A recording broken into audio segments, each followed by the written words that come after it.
नमस्कार, मैं हूं रजत अवस्थी और आप देख रहे हैं इम्पैक्ट भारत टीवी। पूरे देश को यह इंतजार था कि प्रधानमंत्री नरेंद्र मोदी पहलगाम में हुए इस कायराना आतंकी हमले पर क्या प्रतिक्रिया देंगे और सरकार इस पर क्या कठोर कदम उठाएगी।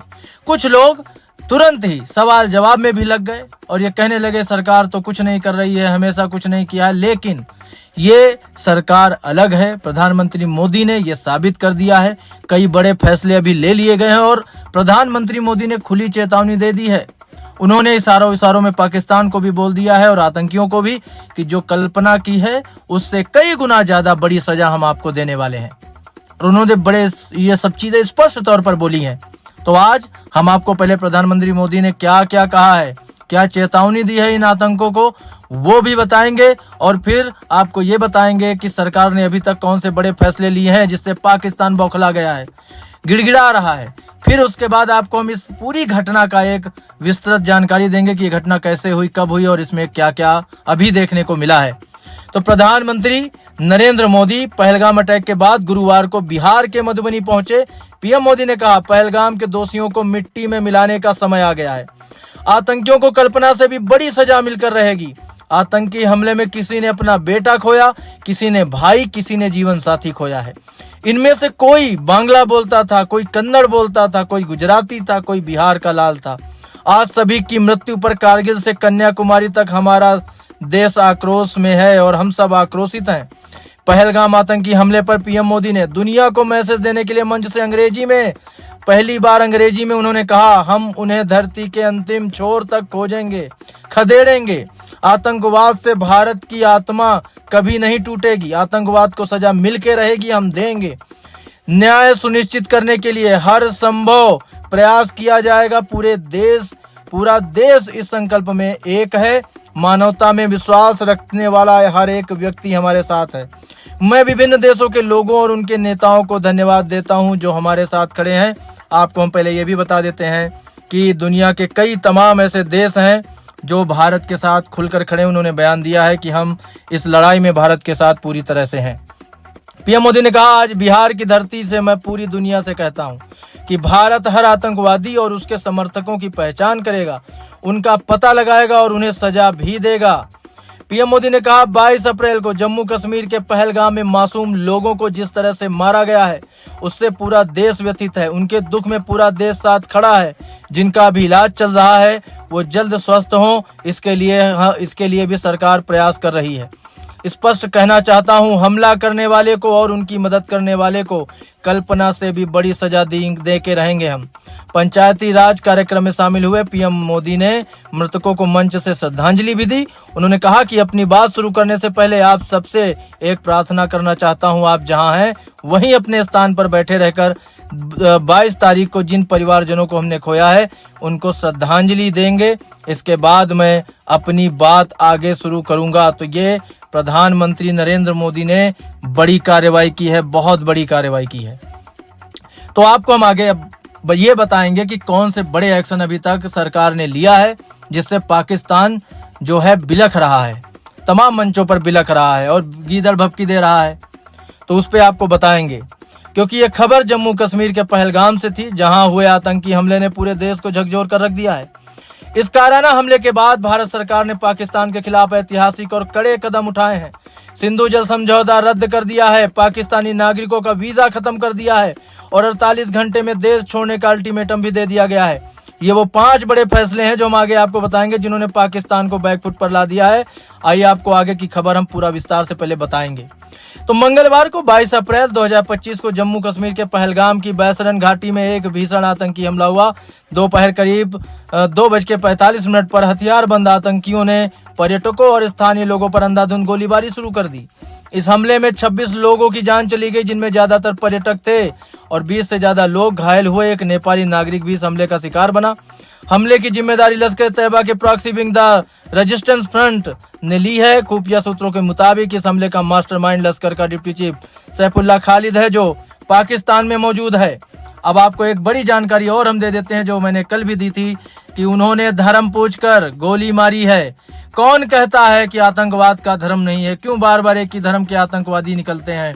क्यों उन्होंने कलमा पढ़ने के लिए बोला, जो कलमा नहीं पढ़ पाया उसे गोली मार दी? क्यों पैंट उतरवाकर जांच की उन्होंने कि ये हिंदू है या मुसलमान, और जब उन्हें ये पता चल गया कि ये मुसलमान नहीं हिंदू है तो गोली मार दी? हिंदू है तो गोली मार देंगे? हिंदू की जान इतनी सस्ती हो गई है? ये मैंने आपको कल भी बोला था और ये मैं फिर आपको विस्तार से बता रहा हूं कि अब आप किसी भी तरह के गफलत में ना रहें। हिंदुओं के ऊपर ये आज पहली बार हमला और प्रहार नहीं है, ये बरसों से चला आ रहा है। हमले की खबर मिलते ही गृह मंत्री अमित शाह तुरंत पहलगाम पहुंचे थे। उन्होंने बैसन घाटी का दौरा भी किया और घायलों से अस्पताल में मुलाकात भी की। दूसरी ओर प्रधानमंत्री नरेंद्र मोदी ने सऊदी अरब का अपना दौरा बीच में रद्द कर दिया था। दिल्ली लौटकर सुरक्षा मामलों की कैबिनेट समिति सीसीएस की आपात बैठक भी बुलाई थी। इस बैठक में रक्षा मंत्री राजनाथ सिंह, विदेश मंत्री एस जयशंकर, एनएसए अजीत डोभाल और गृह मंत्री अमित शाह मौजूद थे। 2.5 घंटे तक चली इस बैठक में भारत ने पाकिस्तान को सबक सिखाने के लिए 5 बड़े और ऐतिहासिक फैसले ले डाले हैं। पहला, सिंधु जल समझौता रद्द कर दिया गया। 1960 में भारत और पाकिस्तान के बीच हुआ सिंधु जल समझौता, जिसे पाकिस्तान की लाइफलाइन माना जाता है, तत्काल प्रभाव से निलंबित कर दिया गया है। विदेश सचिव विक्रम मिस्री ने प्रेस कॉन्फ्रेंस करके ये बताया था कि यह निलंबन तब तक जारी रहेगा जब तक पाकिस्तान सीमा पर आतंकवाद को पूरी तरह बंद नहीं करेगा। इस फैसले से पाकिस्तान में जल संकट गहरा गया है। आपको बता दें, पाकिस्तान की 80% कृषि, सिंचाई और पंजाब सिंध क्षेत्रों में पीने का पानी सिंधु नदी और इसकी सहायक नदियों पर ही निर्भर है।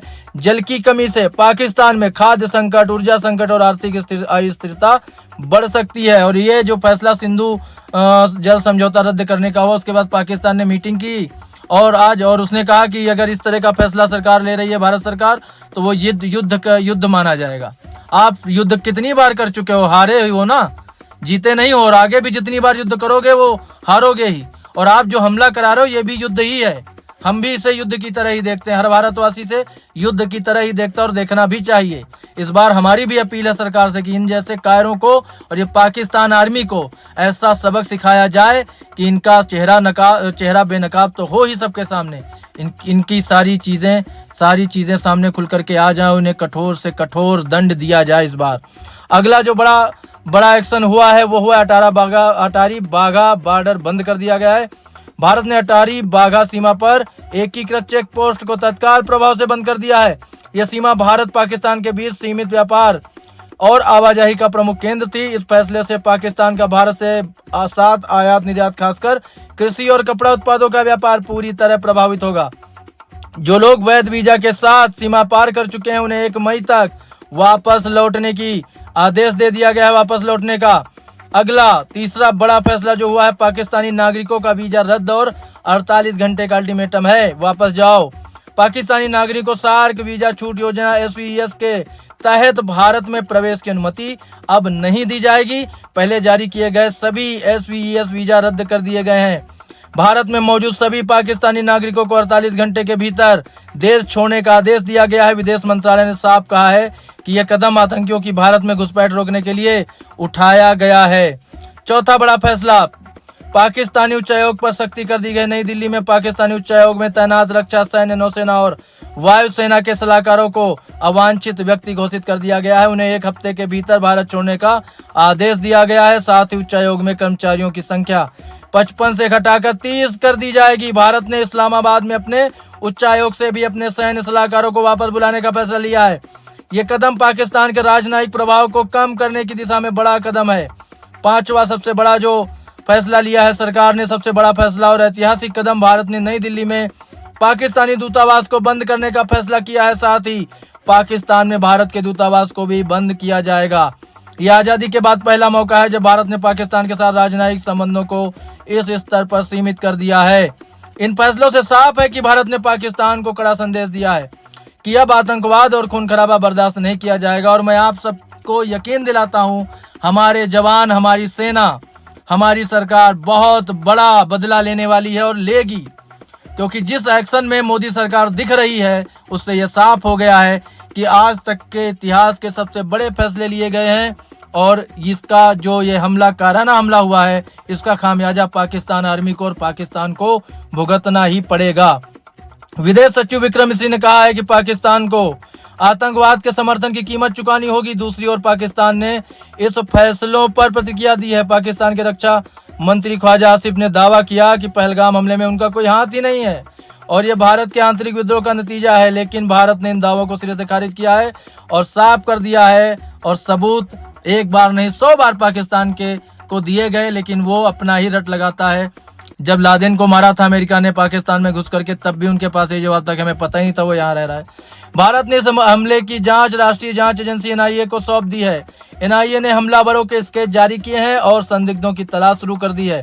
साथ ही हमले की जानकारी देने वालों के लिए 20 लाख रुपए के इनाम की घोषणा की गई है। रक्षा मंत्री राजनाथ सिंह ने कहा है, हम उन लोगों तक पहुंचेंगे जो इस हमले के पीछे हैं, चाहे वो कहीं भी छुपे हुए हो।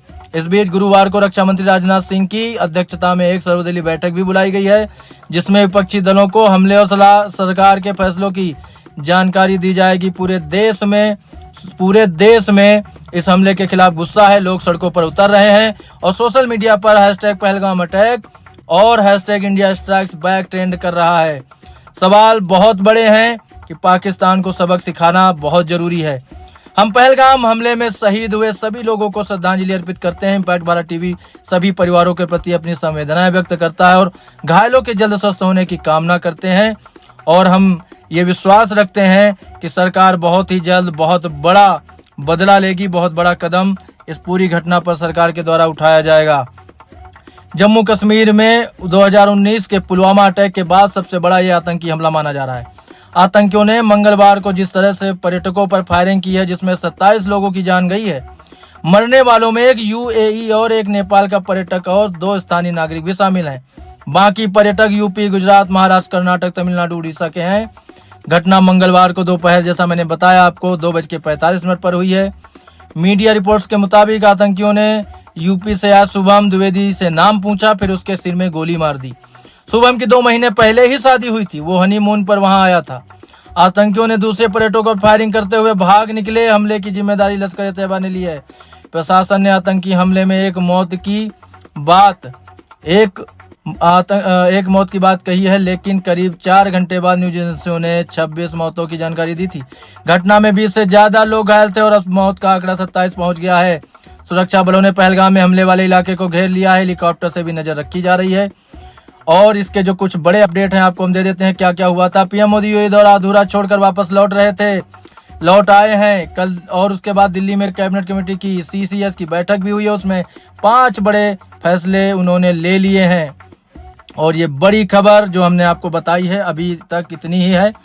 आगे की जो भी इससे जुड़ी अपडेट होगी, क्योंकि हम लगातार इस खबर की रिपोर्टिंग भी कर रहे हैं, ग्राउंड जीरो से भी कर रहे हैं, उस पर नजर बनाए हुए हैं। आगे की जो भी अपडेट इस खबर से आएगी सबसे पहले इम्पैक्ट भारत टीवी पर देंगे। तो अभी के लिए इतना ही, मिलते हैं इस खबर के साथ और बड़ी अपडेट के साथ। तब तक आप देखते रहिए इम्पैक्ट भारत टीवी।